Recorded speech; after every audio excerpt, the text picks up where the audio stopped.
қашықтықтан оқыту сабағын бастаймыз.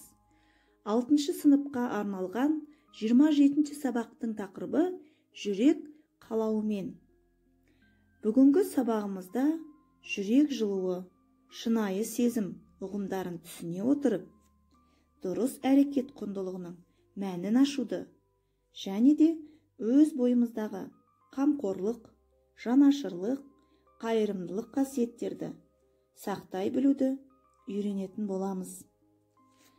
Сабақ барысында тәртіп, талап, тыныштық, тазалық, татулық, яғни 5 ережесін сақтауды ұмытпайық. Ал енді балалар, үйге берілген тапсырмаға назар аударайық. Оқулықтың 108 бетіндегі Немат Келімбетовтың «Досыма хат» әңгімесін оқып келуге берген болатынмын. Төмендегі берілген сұрақтардың жауабын аудио жазба арқылы маған кері байланыс ретінде жіберулеріңе болады. Сабағымыздың келесі кезеңі дәйек сөз. Жүрегіңнің сүңгіде түбін көзде, судан тапқан шын асыл тастай көрме деп Абай атамыз айтқан екен. Осы дәйек сөзді қалай түсінесіңдер? Жүректің түбі деген не? Осы сұрақ арқылы өз түсінігімізді ой елегінен өткізіп көрелік. Бойымызға жанашырлық, қайырымдылық қасиеттерді қалай дарытуға болады? Балалар, мен сендерге мұғалім сыйы ретінде орынсыз билет бейнебаянын ұсынамын.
Балалар, бейнебаян көрінісінен қандай әсер алдыңдар? төмендегі берілген сұрақтарды оқып, отбасыларыңмен бірге өз ойларыңмен бөліссеңдер болады. Бірінші сұрақ: қыздың ізгі іс істеуінің себебі неде? Екінші сұрақ: кейіпкердің риясыз жақсылығын, жылуын қалай бағалар едің? Үшінші сұрақ: адамдар бір-бірімен жақсы қарым-қатынаста болу үшін бойында қандай қасиеттер болуы керек? Төртінші сұрақ: қыздың орнында болсаң, не істер едің? Егер де дұрыс әрекет жасап, шынайы жақсылық жолмен жүретін болсақ, мейірімді, жанашыр, қайырымды жан болатынымызды естен шығармайық. Ал енді балалар, оқу құралдарың дайын болса, төменде берілген тапсырмаларды дәптерлерімізге орындауларың керек.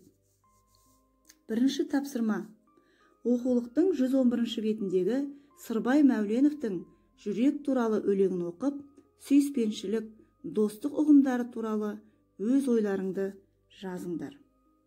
Бұл өлең жолдарында адамның ішкі жан дүниесі жүрек арқылы сезілетіндігі және оған сыртқы ортаның әсері ерекше екендігі жайлы жазылған.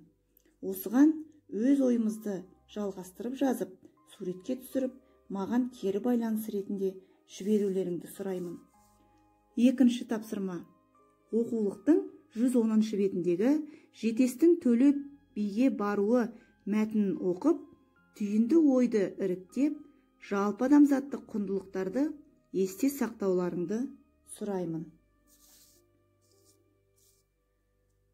Кәне балалар, жақсы көңіл күйге бөлену үшін сенім әнін шырқайық. Сөзін жазған Ринат Саитов, әнін жазған Ұлықпан Жолдасов. Сағанда досым, мағанда мейірім ғана тән, керегі жалғыз адамға аялы алақан. Елім бар, жерім бар, данышпан ерім бар, көшіңді нұрлы бастап бара.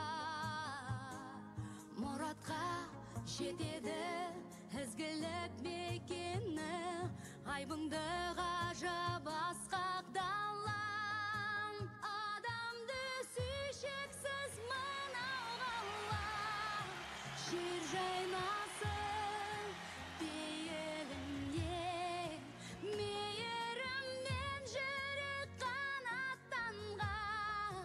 Тәңір сүйіп алам десең, ей адамзат.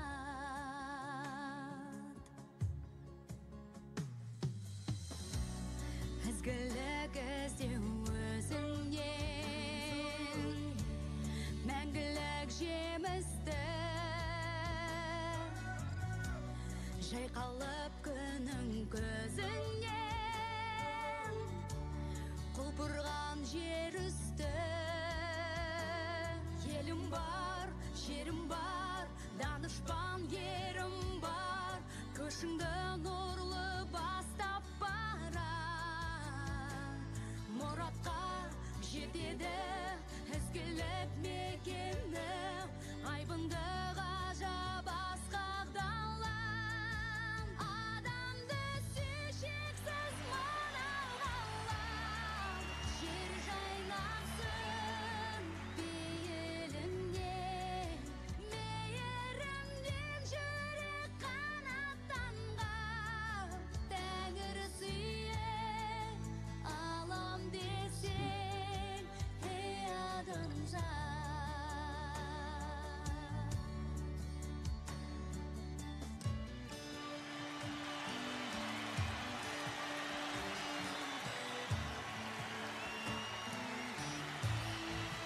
Адамды сүйшексіз мынау ғалам, жер жайнақсын пейілінде, мейіріммен жүрек қанаттанған. Тәңір сүйіп алам десең, ей адамзат.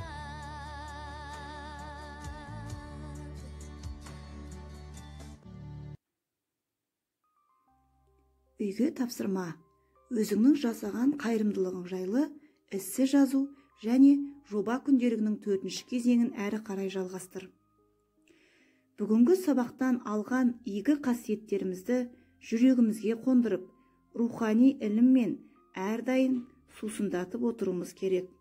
Өйткені жүрек азығы ілім мен білімге, жақсылық пен мейірімге толы болмақ.